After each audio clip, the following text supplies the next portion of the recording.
Hello दोस्तों, देखिए मैं आज याराडा बीच के दृश्य आपको दिखा रहा हूँ। आज हम लोग याराडा बीच आए हुए हैं और याराडा बीच से देखते हुए हम पूरा पोर्ट का दृश्य देखेंगे। ये याराडा बीच का अद्भुत नज़ारा आपके सामने है। और देखिए एक्चुअल में याराडा बीच जो है ये डॉल्फिन हिल के इस पट्टी मतलब विशाखापट्टनम डॉल्फिन हिल जो है उसके हम लोग बाएं साइड में आएंगे तो याराडा बीच हम जा सकते हैं। इसके लिए हमें डॉल्फिन हिल चढ़ना पड़ता है।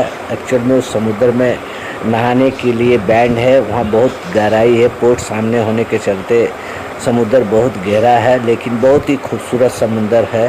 आप देखने से इतना अद्भुत नज़ारा है कि मैं आपको बतला नहीं सकता। देखिए ये मैं आपको याराडा बीच से खड़े होकर के कुछ आपको दिखाने की कोशिश कर रहा हूँ। ये एक्चुअल में पूरा समुद्र जो है वे ऑफ बंगाल है और ये जो है ये आप डॉल्फिन हिल देख रहे हैं।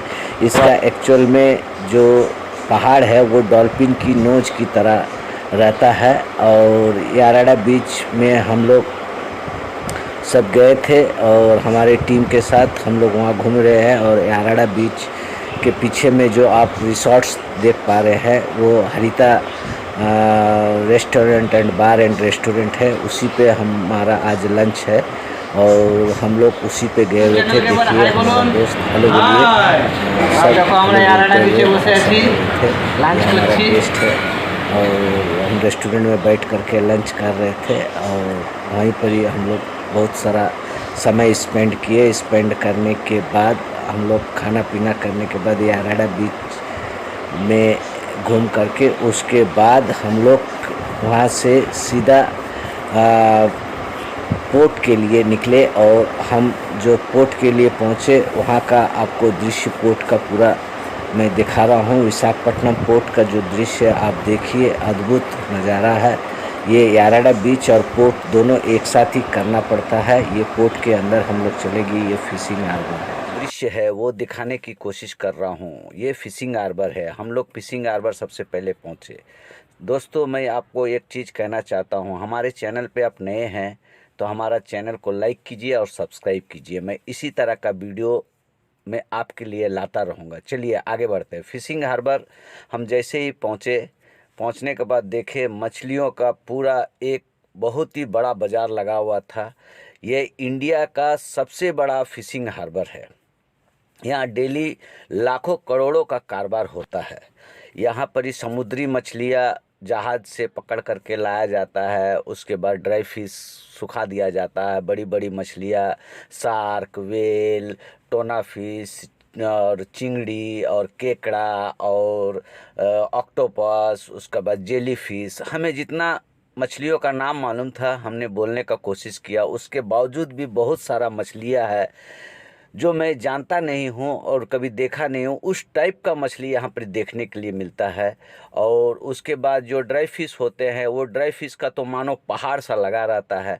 इस मछलियों को सुखा करके पैकिंग करके फिर बाहर दूसरी कंट्रियों में और हमारे इंडिया के अलग अलग राज्यों में इसे भेजा जाता है। और ये जो आप दृश्य देख रहे हैं जहाज़ों का, और इसे हम लॉन्चर बोला जाता है, ये समुद्र में जाते हैं मछली पकड़ने के लिए। और ये छोटे छोटे जो शिप है ये लोकल में छोटे छोटे मछलियाँ पकड़ते हैं और बड़े बड़े लॉन्चर तो दूर दूर जाते हैं। उसके बाद हम पहुँचे बालाजी टेम्पल जो पोर्ट के अंदर ही है। ये भी बहुत ही अच्छा दृश्य। बालाजी टेम्पल का जब दर्शन करने जाएंगे तो आप ऊपर से ज़बरदस्त लोकेशन देखेंगे और बहुत ही सुंदर जगह पे इसका मतलब मंदिर है। और बालाजी टेम्पल के बाद हम मीरा माता टेम्पल गए, जो जिसे हम रोज़ हिल या थ्री टेम्पल्स भी कहते हैं। थ्री टेम्पल्स कहने का मकसद ये है कि ये पोर्ट ट्रस्ट के तरफ से 3 मंदिर है। सबसे नीचे में बालाजी मंदिर है, बीच में मस्जिद है, फिर ऊपर में मीरा माता का टेम्पल जो चर्च है। ठीक है, ये 3 टेम्पल्स पोर्ट ट्रस्ट के तरफ से है। ये ब्रिटिश के ज़माने का मीरा माता टेम्पल है और ये पहाड़ के ऊपर है। पहाड़ के ऊपर होने की वजह से हम पोर्ट के पूरा दृश्य को आपको दिखा पाएंगे और दिखाने की कोशिश कर रहे हैं। हम जैसे ही व्यू पॉइंट पे पहुँचे, हमने देखा मीरा माता टेम्पल घूमने के बाद जैसे ही व्यू पॉइंट पे पहुँचे तो हमने सबसे पहले सबमरीन लाइव देखा, जो हमारा जीवन का पहला ऐसा अवसर था जो हमने सबमरीन को पानी से जाते हुए, मतलब नावल डैक यार्ड के बाहर निकलते हुए देखा, जो बहुत ही असाधारण चीज़ है जो आदमी देख नहीं सकते हैं।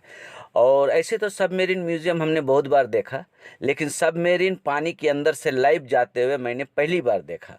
ये नावल डैक यार्ड से बाहर अपना पेट्रोलिंग ड्यूटी पे जा रही थी, इस पे अपनी देश का झंडा लगा हुआ था, सर गर्व से ऊंचा हो रहा था और बहुत ही सुंदर। और हमने इस पे एक चीज़ ऑब्जर्व किया कि सबमरीन जब समुद्र में बाहर निकलती है तो उसके साथ में नावल शिप और वारशिप भी साथ चलते हैं पेट्रोलिंग के लिए, उसका सपोर्टिंग के लिए। उसके बाद जब हम दूसरे व्यू पॉइंट पे पहुंचे तो देखा कि एक कार्गो शिप जो अपने पोर्ट पे माल अनलोड करके जा रही थी, ये इंटरनेशनल शिप है जो बाहर से आई थी, अब ये अनलोड हो गई, अब ये जा रही है समुद्र में। उसके बाद फिर हमने हार्बर का दृश्य लेते हुए फिर ऊपर पोर्ट का पूरा नज़ारा चारों बगल से दिखाने की कोशिश की। वो जेट्टियों पे बड़ी बड़ी शिप लगी हुई थी, हमने देखा। उसके बाद वारशिप वगैरह जा रही थी और जैसे ही हमने देखा तो उसके बाद हिंदुस्तान शिपयार्ड जहाँ जहाज़ बनाया जाता है, ये भी मीरा माता टेम्पल के ऊपर से आप देख सकते हो। उसके राइट साइड में नावल डैक यार्ड होता है जो हम नहीं देख पाते हैं, वो दीवार और पहाड़ के अंदर में रहता है। और ये जो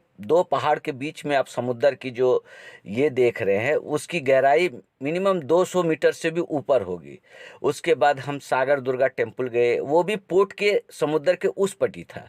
हमने पहाड़ चढ़ करके उतरे और याराडा बीच पहुंचे। फाइनली याराडा बीच का दृश्य ज़बरदस्त था, देखने में एकदम अद्भुत ही मनमोहक दृश्य था। याराडा बीच बहुत ही शांत और सिटी से आउटस्कर्ट्स में रहते हैं। इस बीच में जाने के लिए आपको पूरा एक दिन का प्रोग्राम बनाना पड़ेगा, क्योंकि इस बीच में जाने के बाद आपको जल्दी आने का मन ही नहीं करेगा, इतनी सुंदर बीच है।